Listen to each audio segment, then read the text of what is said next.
শুধুমাত্র একটা গানের ইঙ্গিতে হয়ে গিয়েছিল একটা আস্ত যুদ্ধ।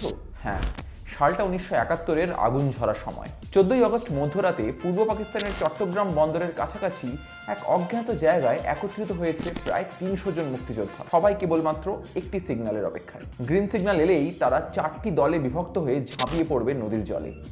চুপিসারে এগিয়ে যাবে জাহাজ ঘাটার দিকে। উদ্দেশ্য, রাতের অন্ধকারে চট্টগ্রাম বন্দরে নোঙর করার সমস্ত পাকিস্তানি জাহাজ একসঙ্গে উড়িয়ে দেওয়া। এই চরম গোপন অপারেশনের পোশাকি নাম অপারেশন জ্যাকপট। পূর্ব পাকিস্তানের ওপর পশ্চিম পাকিস্তানের অত্যাচার শুরু হওয়ার পর সেই প্রথম পশ্চিম পাকিস্তানের ওপর এত বড় আক্রমণ হতে চলেছে। আর করতে চলেছে তাদের ভাষায় যারা কমজোর, নাজুক, সেই বাঙালিরাই। কিন্তু তারা জানতো না যে এই অপারেশনকে সাকসেসফুল করতে সেই তথাকথিত দুর্বল বাঙালি মুক্তিযোদ্ধারা দীর্ঘ 5 মাস কঠোর ট্রেনিং নিয়েছে ভারতীয় সেনাবাহিনীর কাছে। সমস্ত রকম পরিস্থিতির জন্য তৈরি করা হয় 300 জন যুবককে, যারা তাদের জীবন বাজি রেখেছিল বাংলাদেশকে স্বাধীন করতে। স্থির হয়েছিল পাকিস্তানের স্বাধীনতা দিবস অর্থাৎ 14ই আগস্টই হবে সেই পরিকল্পিত গেরিলা অ্যাটাক। কিন্তু এই হামলার সবচেয়ে রোমাঞ্চকর ব্যাপারটি কিন্তু লুকিয়েছিল অন্য জায়গায়। কাকপক্ষীয় যেন এই হামলার ব্যাপারে জানতে না পারে, তাই স্থির হয় হামলার চরম গ্রিন সিগন্যাল জানানোর জন্য ব্যবহার করা হবে না কোনো টেলিফোনিক বা ওয়্যারলেস ডিভাইস, কারণ পাকিস্তান তা খুব সহজেই ইন্টারসেপ্ট করতে পারে। বরং করা হবে এমন এক কাজ যা কেউ কল্পনাও করতে পারবে না। এই যুদ্ধের সিগন্যাল হিসেবে বাজানো হবে একটি গান। একটি নির্দিষ্ট দিনে নির্দিষ্ট সময়ে কলকাতার আকাশবাণী থেকে বাজানো হবে একটি বিশেষ গান।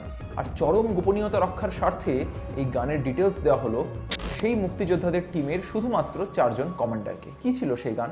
এই গানটি এমন একজন মানুষের লেখা যাকে সেই যুদ্ধে স্বাধীনতাপ্রাপ্ত বাংলাদেশের অনেক মানুষই আজকাল অস্বীকার করে থাকেন, অপমান করেন, ভাঙা হয় তার মূর্তি। সেই মানুষটি আজ তাদের চোখে হয়ে উঠেছেন বাংলাদেশ বিরোধী। হ্যাঁ, গানটি রবীন্দ্রনাথ ঠাকুরের লেখা একটি গান। সেটি ছিল রবি ঠাকুরের একটি অতি পরিচিত প্রেমের গান, যা সেই দিন সেই নির্ধারিত সময়ে আকাশবাণী খ থেকে বেজে উঠেছিল পঙ্কজ মল্লিকের গলায়। আমি তোমায় যত শুনিয়েছিলাম গান। সেই গানের সিগন্যালের সাথে সাথেই শুরু হয় অপারেশন জ্যাকপট, যার ফলাফলে আসে অবিশ্বাস্য সাফল্য। রাতারাতি ধ্বংস হয়ে যায় পাকিস্তানের 26টি যুদ্ধ ও বাণিজ্য জাহাজ। ভয়ানক ক্ষতিগ্রস্ত হয় পাক নৌবাহিনী। একরকম ধসে পড়ে পাকিস্তানি অর্থনীতি। সূচনা হয় 71-এর যুদ্ধে পাকিস্তানের ঐতিহাসিক পরাজয়ের। আর বাংলাদেশের যেসব মানুষরা আজ রবীন্দ্রনাথকে অস্বীকার করেন, তার মূর্তি ভাঙেন, তার বসতবাটি ভাঙচুর করেন, তারা হয়তো জানেন না সেই মানুষটির প্রেমের গান বুকে নিয়েই হয়েছিল তাদের স্বাধীনতা সংগ্রাম, এসেছিল তাদের রক্তে রাঙা স্বাধীনতা। ইতিহাসের এরকম আরও অনেক না জানা কাহিনী শুনতে সাবস্ক্রাইব করুন ক্রোনোম্যান্ড।